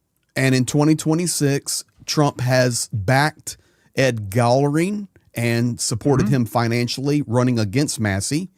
Massie's criticisms go beyond just one vote, foreign policy disagreements. Massie repeatedly broken with Trump on military intervention, Iran. That's right, because he's MAGA. He is consistent to what MAGA thought that they were getting when they voted Trump in, which was that we're not involved in foreign interventions. That's one of the core planks. So are you saying that MAGA is disintegrating? I'm saying that MAGA's policy position was that, and what MAGA will do in the future is going to be really interesting. Are they going to just go with Trump over the policy position, or will they be principled? Look, Massey's, I'm a Republican. You know that. I am an old school Reagan Republican. I have stuck with the same principles that I've been with for decades now, which is why I support Ukraine. Right? Yes, agreed. This is different. So now, what you also said about Massey was that he was being primaried. This is why Republicans aren't standing up to Trump when they should be, because they're afraid that Trump is going to primary them and try to put somebody else in their positions. And what we know from James Buchanan, the Nobel Prize laureate, is that he proved this in public choice theory, that what politicians want more than anything else is to stay in power. Massey represents a consistent strain of constitutional conservatism and non-interventionism that increasingly clashes with Trump's agenda, especially on war powers and party discipline. Yep. Trump, for his part, is actively working to unseat him in the primary, seeing Massey's high-profile dissent as a threat to loyalty and party unity, thereby saying he is MAGA, but he's out now. As a threat to loyalty to Trump. Okay. So if Trump I'm can just be trying to understand. Trump can be this way or that way. And if you follow with Trump this way and that way, you're loyal and you're good. And if you hold on to the principle that you thought that you were holding on to, then you're bad. Like that's the long and short of it. I think MAGA's disintegrating. I think it'll be really interesting to see. Do they? I'll talk about the polls next week. So hit the bell and subscribe. Please, if you're here on my channel, you haven't subscribed to Prof, please do. And listen, as you can see, and vice versa, subscribe to Greg Terry's channel as well. We can get into it and argue sometimes, and we still love each other because we just view some things differently. You just got to be consistent, or you can't say certain things or that sort of thing. But it'll be interesting to see the polls next week to see how MAGA reacts to what happened in Venezuela, because philosophically they should not have been doing that, right? Philosophically, correct. This is not something that MAGA thought that they were getting when they voted Trump in. All right. I want to get to some comments here, and then I think we need to spend the last few minutes here. Maybe something else will break, I don't know, and discuss the thumbnail, the two changes. Well, maybe you ought to do that in a separate video at this point, and just redo the thumbnail for people to watch it. I mean, to watch this. I think that's even better. I think that's even better. Do that in a separate video. We'll do that in a separate video. All right. Dunk on You 23. Welcome to the Hope Train. Let's have a great chat. Thank you, guys. Dunk on You also gifting 10 memberships, part of my mod team here. F Oink, another one of my mods, Hungarian legend, gifting 50 memberships. Thank you. Orestrak with the $4.99 super chat was commenting about Ukraine take over Russia now. Johnny Nedregard, Norwegian island dweller. Hello, Hope Train. Slavo Ukraini. Papa Dutch, $2 super chat. I wish the U.S. had grabbed Putin instead of Maduro. Yeah, agreed. Petra Olsen, Swedish non-smoking initiative with love to Ukraine. At Papa Dutch, $5 super chat. My impression is that Trump slept through history classes. That's very possible. F Oink, Hungarian Forint, sorry. Rigged elections, pot calling, kettle, black, F Oink, Hungarian Forint 2000 Prof. Americans have no jurisdiction in Venezuela.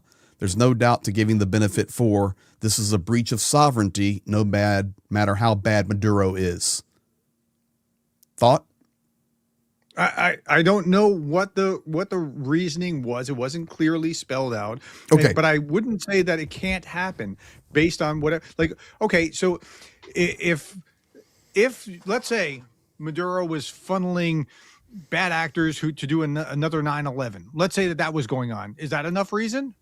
I think you have a right to defend yourself in certain situations, but I don't know that that was happening. So I'm not going to say that that was happening. I'm just saying I'm trying to give you a more extreme example to say they do have a right to intervene if there is enough of a threat. But I don't know that there was enough of a threat. The case has not been made clear.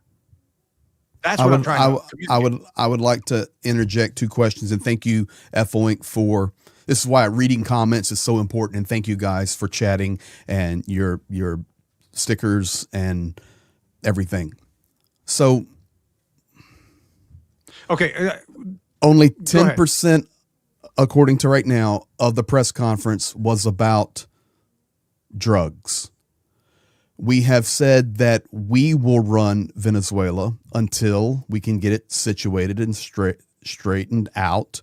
That means situated and straightened out to our perspective and how we think it should be. Just hear me out here. We're ready to sell oil to China and Russia. Colombia better watch your A-double. Mexico, we've got to get involved there. Cuba, yeah, something's got to be done there. And the second part of my thought was, this was a powerful display of military, but there was no military action. We hit. Well, there was some military action. There wasn't much. There was some bombing and Delta Force and that. Hang on. We slung some missiles. We hit a few things, but it's nothing. We've got an armada off that coast. It was a show, in my humble opinion. Yeah, I think it was. Because I think that very much was not even really a shot fired against us. So it's almost like this was the plan, show force, take him out. Somehow, some agreement. I'm not going on a conspiracy theory. I'm just looking at the facts as they present themselves. So maybe there was some agreement there with powers in be with Venezuela. I don't know. Regardless, we went in and took their president, who's illegitimately elected. What would we do if a nation tried to go into our White House and grab Trump? Right, I understand that. I understand. So the question is, what is the cause? And by the way, I'm not excusing Trump. You know me. You've been around me long enough. I give everybody the benefit of the doubt. I'm saying we don't have the information to do this yet. So I see comments here that are saying things like, people have explained how Trump is dangerous, but you refuse to listen and just keep making excuses. No, you're misreading me. That's not what I'm doing. What I'm doing is saying, with the facts that we know, I don't know that we have sufficient information to know that this was legitimate or not legitimate to do, because the argument has not been made to explain it. That's what I'm saying. I'm not saying that Trump's a good guy. I'm not backing Trump. I'm not MAGA. I'm a Republican, but I'm not MAGA. This is not my guy. I prefer somebody very different that would do different things.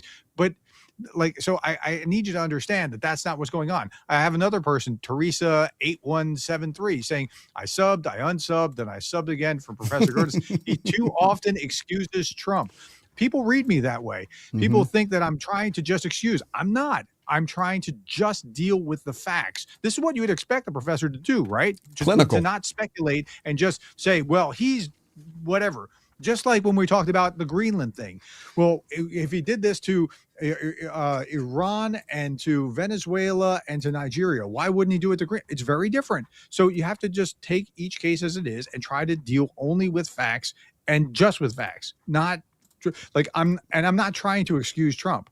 I wish that Trump would do very, very differently in the way that he handles Putin, but he hasn't. So my zigzag theory, I'm saying he doesn't seem to zig, or doesn't seem to zag. He only seems to zig. He can go either way on every other issue in his around Trump. He can go in either direction. He just proved that he can zigzag on something so fundamental to MAGA, that is, we're not going to get involved in starting other wars, and he zagged, right? So this is what I'm trying to explain. I'm just trying to think critically about this, but okay. At any rate, I'm not defending Trump as much as it sounds like I am.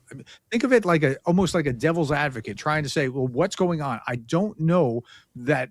And it's not devil's advocate. It's just trying to be fair with the facts.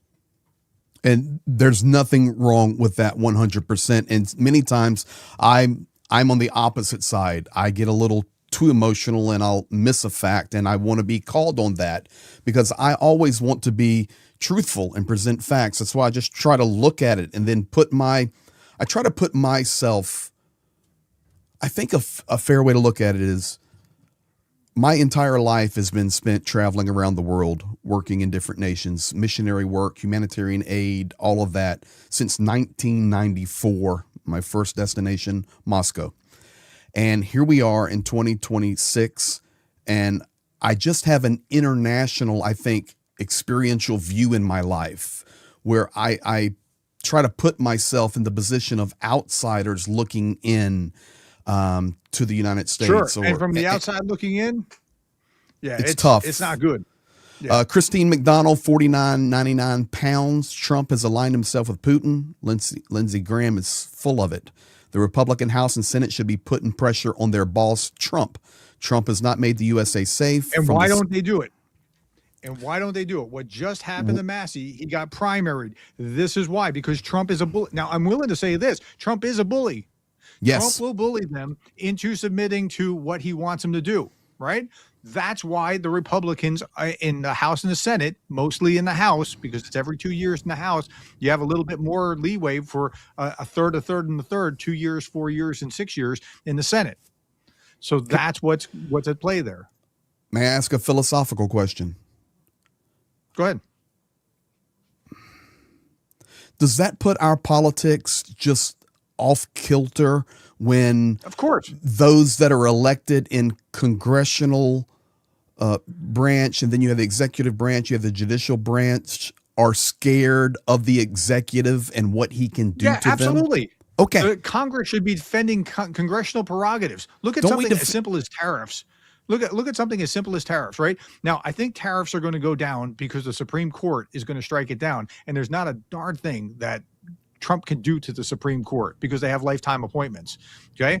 So I think that'll be struck down. But Congress isn't protecting its prerogative. They should be taking that tariff power back, but they're not because they don't want to get primaried. And so the system's malfunctioning a little bit because Trump is kind of being a bully to his own party. So for those of you that think that I'm just like giving the benefit, I'm just too soft on Trump, I'm not. I'm just trying to see fairly what's going on. This is from the Scottish Tartan Terrier, money for Project 22, and we're going to go back to that. Please donate direct to Project 22 site. We'll give that to you again at the end. But Christine, I'll push that through for you. So thank you. But that was supposed to be what we're going to talk about today. Yeah, ironically. It'll be on the next one. F. Oink, Hungarian Forum 1000, is installing a puppet regime different from what Russia tried in Ukraine and failed. Question for you. What's that? I'm sorry. Is installing a puppet regime different from what Russia tried to do in Ukraine and failed? Well, if they're installing a puppet regime. So the assumption is that you are doing that, and that's not necessarily what we see. This is what we have to wait for. You have to think critically about what's going on. You can't just assume that this is going to turn into a puppet regime. If it does, then we'll have a different answer. If it doesn't, then we have a different answer.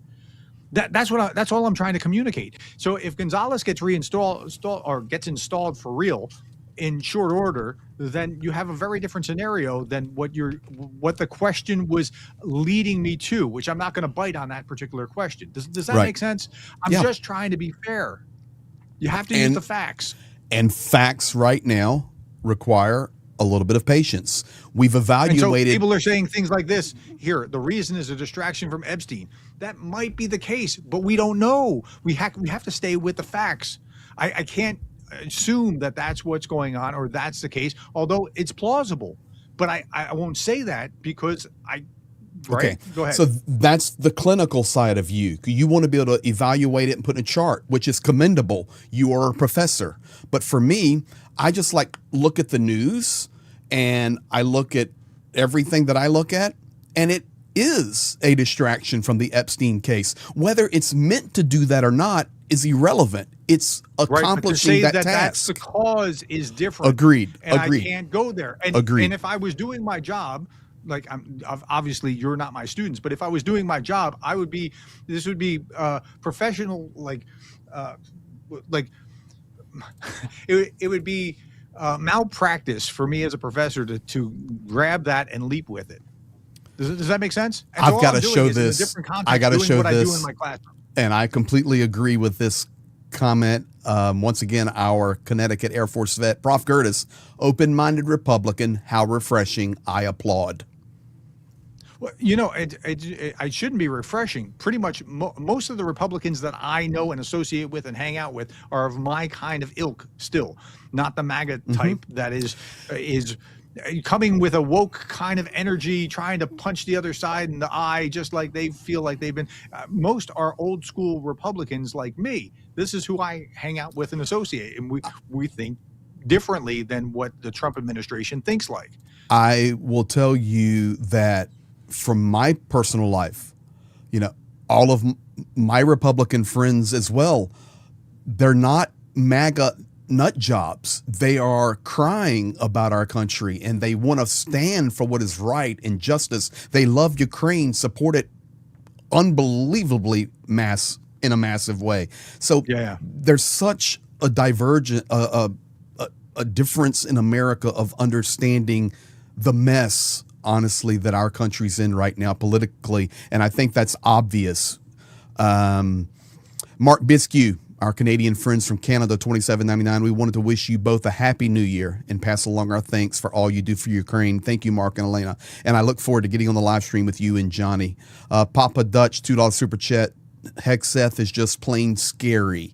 For me, Papa Dutch, Hexeth is just incompetent. That's my belief on that. Hegseth was a terrible pick, but he makes sense. So Hegseth, think about Trump's first term. Trump 1.0 is very different than Trump 2.0, right?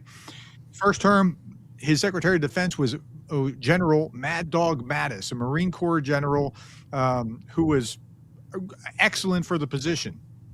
But he also pushed back on Trump, what Trump wanted to do. Hegseth didn't have the same stature or cachet, so he's just doing what Trump wants him to do and rolling with it. It's very different because he wants loyalty rather than expertise. And that doesn't mean that Hegseth isn't growing in the job maybe or whatever. I mean, being kind to Hegseth, but Hegseth just isn't the same as Mad Dog Mattis. Agreed. It's more of the show.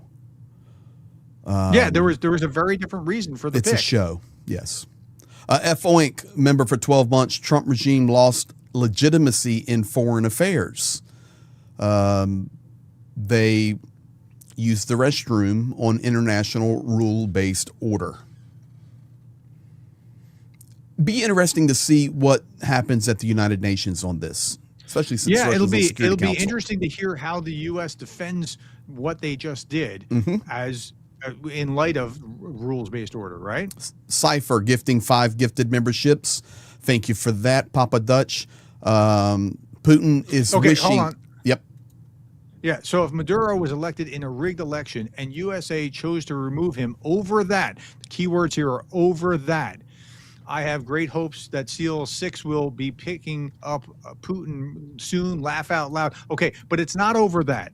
It's not because of the rigged election. This just happens to be that he's a bad guy too, on top of whatever else was going on that was irritating or violating whatever in the United States. And we don't know what that is yet. And so I can't tell you more because I just don't have the facts to be able to tell you more.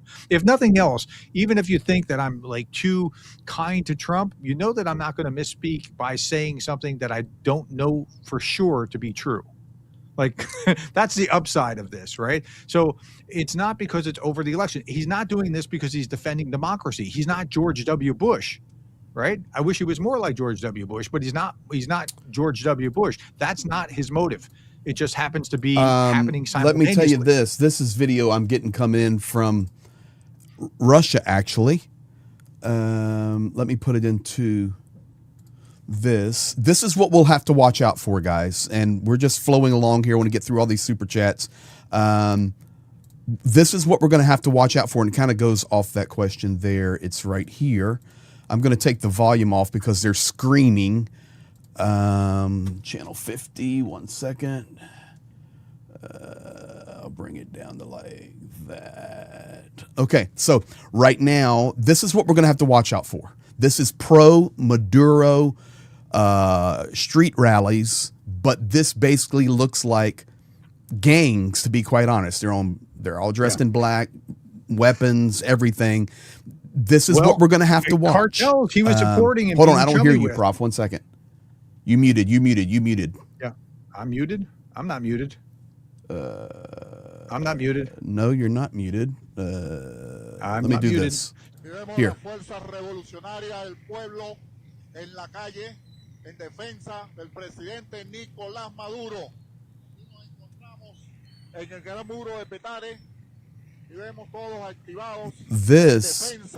This, guys, is what we're going to have to watch out for. Let me go back to this. Prof, I got to get your audio. So why am I not hearing you? I didn't even hear that. I don't know. Say something for me, Prof. Something for me, Prof. Okay. Can you hear me? Can you hear me now? Can you hear me now?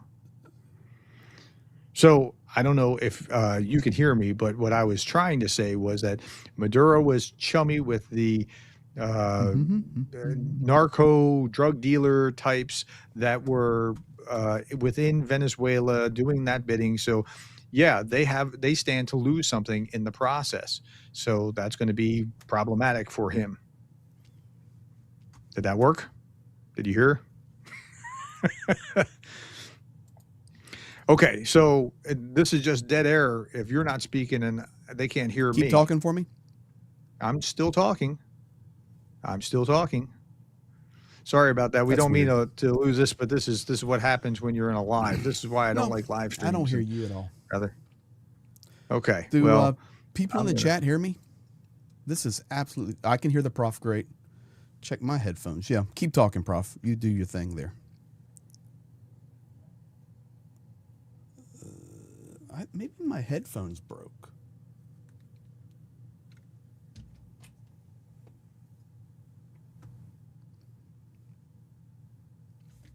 Well, I think Prof disconnected and is reconnecting. I dipped out to see if that helped. Thank you guys for being patient here. I want to get through these final comments. Can you hear me? There you go. So you've got audio on me. Greg is quieter. Hello. Okay. Well, just wrap it up. That is craziness because it's everything I can see is working perfectly. But thank you guys. Maybe it's because we went over. There you go, Prof. You here? Yeah, I dipped out and then came back in. So, do you guys hear, Prof? You are both perfect for me. Okay, I'm here.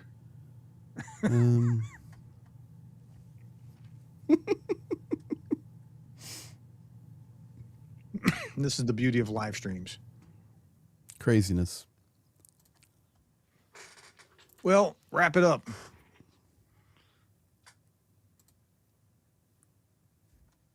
You're going to have to wrap it up now. I can't. Give me one second, guys. I'm telling you right now. Just wrap it up. Sometimes this stuff starts to get aggravating here. Prof, you hear me?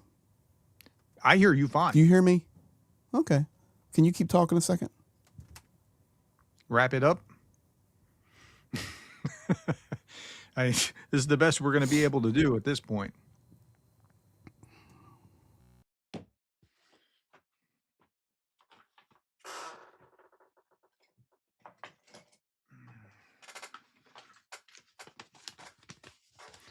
So,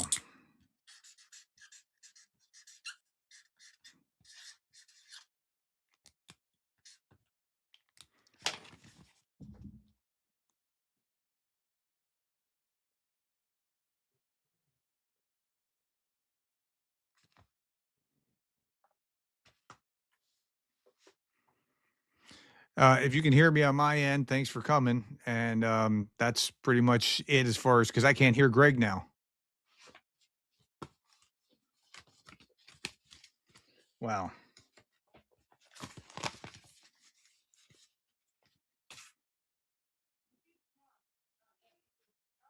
I can't hear you either. 1 second. You are all very patient in the if you're still here watching this. Technical difficulties. Oh, here we go, baby. There we go. Can you hear me now? Yes. So what do? You did say that was user error That on your was side, I think. okay. So, guys, let me tell you what this is. This is 100% Professor Gerdes' fault. I need to get to the final chats, and I'm going to tell you why this is Professor Gerdes' fault. 100%. And let me tell you something, guys. As we're closing out here, I want to get to these final chats. Okay, somebody in my chat said they can hear Prof, but not Greg now. They'll be able to hear me now. It's working. It's working. Can you? Yeah, they're saying Greg is lost. No, it's there. It'll come. No, guys, my chat is saying that they can't hear you. I know, but it's I there. can hear you. Greg, you are on mute. Yeah, yeah. Greg is back. We hear you both. Okay, guys, let me just tell you this. We may view things differently. We may all have our viewpoints, and that's the beauty of being a human being. But I can tell you one thing. We all love Ukraine, and we all, in our ways, are fighting for what is right. So yeah. I think you all, whether you're right, left, middle, atheist, Christian, whatever, we're doing our best to fight together. And I hope we learn from each other. Now, and that's it. You learn when you have contrary positions and you're trying to get to whatever the truth is, and you're making your arguments back and forth. Yes. You don't learn by just reinforcing what you already believe. If it's if we're saying exactly the same thing and just totally agreeing, you're not learning as much as when you're actually kind of at odds with each other a bit over it, even if you're trying to go the same direction. Correct. So thank you all. Thank you. And thank you for patience and being willing to listen. There's thousands of you here, and we're grateful. We're working and learning together. Now, with that said, it was 100% Professor Gerdes' fault that I had an audio issue. And the reason for that is this. Prof told me, Greg, you need to stop typing so much. Get this software called WhisperFlow. Oh, you were using WhisperFlow. Get this software called WhisperFlow. And we're not endorsed by anybody, guys, but it's a really nice software for you just hit a button and you can talk on your computer. It saves us a lot of time when we're making information to share with you. I hit the button by accident, so my audio has been all routed into WhisperFlow. So anyway, that's what I just used to send you this text that said "wrap it up." Wrap it up. I spoke it in WhisperFlow, and again, we're not sponsored or anything. We're not sponsored by WhisperFlow, but they're great. At Papa Dutch, thank you for that. Leslie Bochelle, crew member, 21 months. Trump said he will attack again if necessary. Yes, he did. We're just catching up super chats. $2 super chat. That was Genuine Rubio. That's back when we were sharing Rubio's statement. C Slivdek. I think it's Danish Krones. 900% agree. That was probably, we were talking about Greenland. $5 super chat, Papa Dutch. A lot of people love their country. This is when I was talking about loving our country, but I'm a blues man myself. Yes, you are. And Papa Dutch actually just sent me this CD for Christmas. And George Winston, one of my favorites. Thank you for that, Papa Dutch. Crusader63.com. We'll finish this out here. $6.99 Canadian. So is this what we Canadians need to prepare for? We will not be a pushover. I don't think so. I don't think that's that at all. I don't think that's the adventurism. That's not my read. Looks like, smells like Russians. How far U.S. has fallen. Understand that was Trump the trying to stiff arm the Canadians trying to get some kind of tariff deal. That's what my read is, but I could be wrong. But I don't think it's the same thing in character. All right, let's bring this around a little bit. Let me get Papa Dutch here. Blues music has one rule. It tells the truth, no matter how bad it is. This is from C. Bass Smith, 7487. He's a member here on the Hope Train. $49 super chat. And I know he's either headed to or in Ukraine. That work on Venezuela was beautiful. Another one of Putler's allies is out, thank goodness. And that is something effect. We need to look at. That's a net effect. I mean, just like it's a positive effect for Venezuela, there's a negative effect for Russia. Exactly. And so we take the positives off of that. Papa Dutch, $5 super chat question for you, Prof, regarding Trump. Is there a clinical term for someone who is consistently inconsistent? I don't know. That's an excellent question. Whoever asked that, Papa Dutch. That is, he is. So that is why I was talking about my theory that he could zig or he could zag, because on everything else except for Putin, he has zigged or zagged, right? Mm-hmm. So that's exactly right. By the way, Yeah, go ahead. Continue with what you were doing with Okay. your. Karen Johnson, 5271, $2 super chat. What about the drugs? That's what we were talking about at that moment. Only 10% of the conference, press conference, according to ChatGPT, I just put it in there really quick, said what percentage of the transcript was on drugs. It said 10%. F-Oink, Hungarian Foreign, 400, U.S. has no jurisdiction in Venezuela. That's true. Andrew Scully over there in Australia. Trump is such a hypocrite. Russia, Russia, Russia. Good morning to you there, or middle of the night, Andrew Scully. Andrew Ison, 9613, Canadian 5. Trump did not say Venezuela was going to sell oil. He said he will sell Venezuelan oil, and that is true. I can play the clip again. That is correct. If I'm reading this correctly, what I'm hearing is that we're not paying for this invasion. We're letting Venezuelan oil pay for this whole operation. So think about what happened in the Gulf War. In the Gulf War, America spent hundreds of millions, if not billions, in order to secure Kuwait, right? And we paid for that. What the criticism was of Bush Senior after that was, hey, they're sitting on a large gas station. You could sell the oil to pay back so that American taxpayers aren't paying for that. This kind of thing is more in line with a MAGA position that American taxpayers should be paying for it. So that might be what's happening. I don't know. That's a possibility. By the way, there was a great comment here that I wanted to point out. They said, it's great to see someone who keeps an objective point of view. I'm not objective. Greg's not objective. You're not objective. That's the point. We all come to it subjectively, but some of us are honest about our subjective positions and try to be fair. And that's what we're trying to do. We're trying to be fair. Okay, guys, if you stick around, let me get through these super chats. First of all, thank you. But President Zelensky just made a statement about this. I will translate it for you. Wait 1 second. YOLO Swaggins becoming a new crew member. Thank you for that. Karen Johnson, 5271, $2. Trump is Putin's tool. Time will tell, but the behavior we've seen so far, we've seen a lot to justify that statement, but it's not over yet. We have to evaluate. All I will say is stick by what I've said. It doesn't seem what I said. There was a gentleman's agreement in Anchorage where I believe Trump told Putin, I will get Zelensky to give you land. You get this ended, and we're going to go on down the road. That's my personal opinion. I can't say that Trump is Putin's tool. I can say something a little less dramatic than that, and that is that at least Trump thinks that his interests are aligned with Putin's, and so therefore he is doing what Putin wants to be done. Do you understand the nuance there, the difference between saying he's just Putin's pawn and there are two different things, but at the end of the day, it's working out the same way. Mm-hmm. So that's what everything I'm trying to do is provide context and try to be fair as with the read of what it is within my subjective understanding of what's going on. Guys, I'll give you a little insight.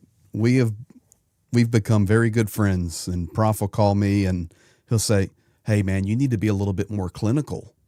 You kind of went hard there. And then I'll call him and say, you need to be a little bit more emotional. You're too clinical. Yeah. We balance each other, and hopefully we balance very nicely. You gain from that. I'm often talking him off the ledge of you got to go walk around the block and let your heart rate go down, and your he blood tells pressure. me to take my blood pressure pills for my Trump derangement syndrome. Yeah. Okay, we tell you the exact truth, guys. At Papa Dutch, question: who is General Raising Cane? Do we know him? Anything about him? Chairman of the Joint Chiefs of Staff. Okay, thank you for that. F. Oink, Hungarian Foreign, Prof. Greenland, Canada, Panama, Venezuela all have a common denominator. Trump has financial interest there. That could be, but we don't know that that's necessarily what is driving this. We just don't know to be able to say it. We have to wait. Just like Trump being a Putin tool, we don't know in order to say it, but his interests are certainly aligned with Putin's. His interests are certainly aligned with these three countries. So, okay. Andrew Wisen, 9613 Canadian 5. Trump will fabricate whatever he needs for a reason to attack other countries. Well, once again, we have to wait and see. Like, let's just wait and see. Let's see what happens with the government. Let's see what happens with the oil.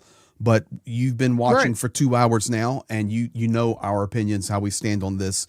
Papa Dutch, $5. The U.S. already expressed an undiplomatic interest in Greenland by covertly building Camp Century under the ice there. Not only that, when it comes to Greenland,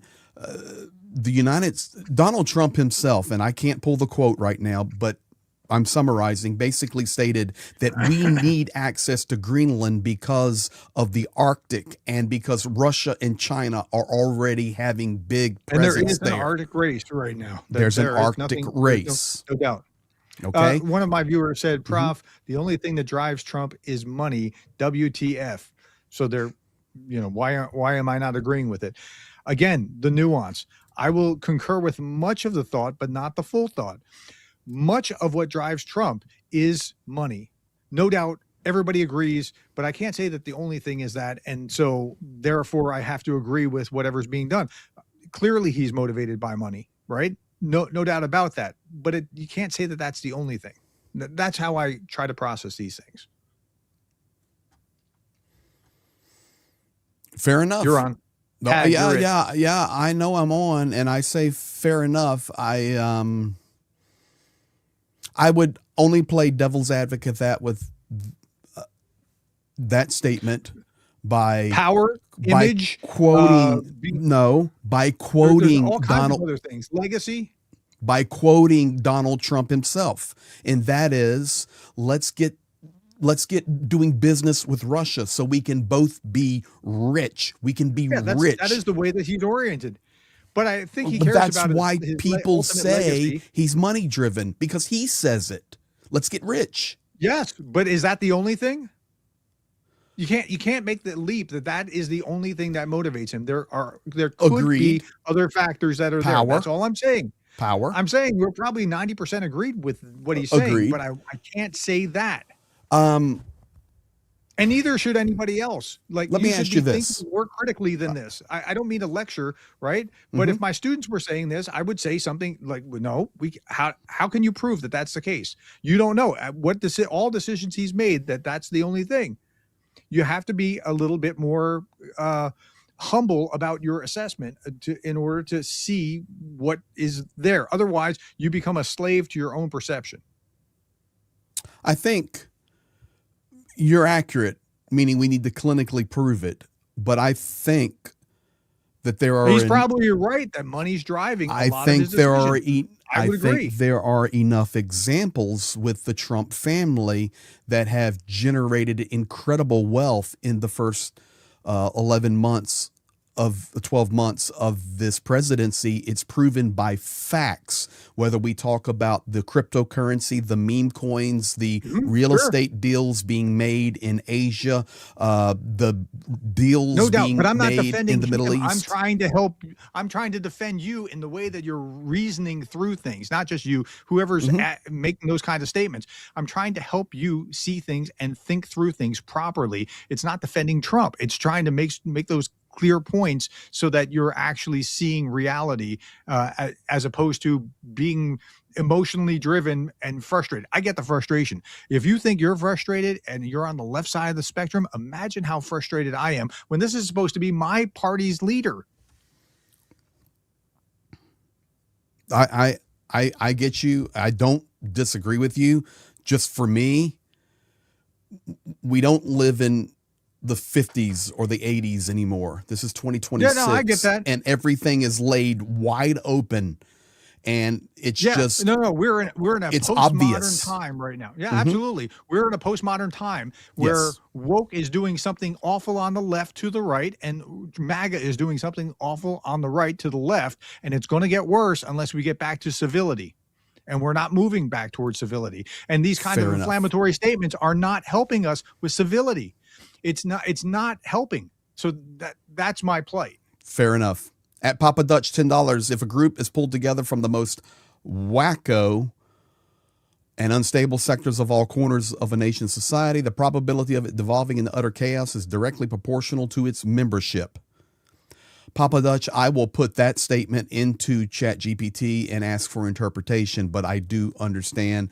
I also see Papa Dutch just super chatting $2. He said, next live stream, I'm going to pack a lunch. Yes, we are doing a 2-hour long live stream here. Yeah, I got to eat too. We do. Let me finish out here. Papa Dutch, Trump thinks he's peeing gold plating. Andrew Scully, Australian 299. Russia has Sergio Gore in the White House. No, he's no longer in the White House. But he's no longer there. That's correct. He was in the White House, and that was problematic, and he was vetting HR. He's now an ambassador somewhere, I believe. F-Oink, Hungarian Florence. Keep in mind, chat is limited. Hard to convey proper statements. Easily missed when you were talking and putting hundreds of words out. That is true. So we thank you for that. And I want to say thank you to all of our moderators. But listen, this is where we're at. I told you guys, if you waited around, I would tell you what Zelensky says. It's only 20 seconds. I'm going to play it, and then I'll give you the translation. Про Венесуелу? Ну, як тут відреагувати? Ну, що я можу сказати? What can I possibly say? Якщо можна, it is так, з possible диктаторами, ось так, то Сполучені Штати to deal Америки with a знають, що dictator їм just like робити that. далі.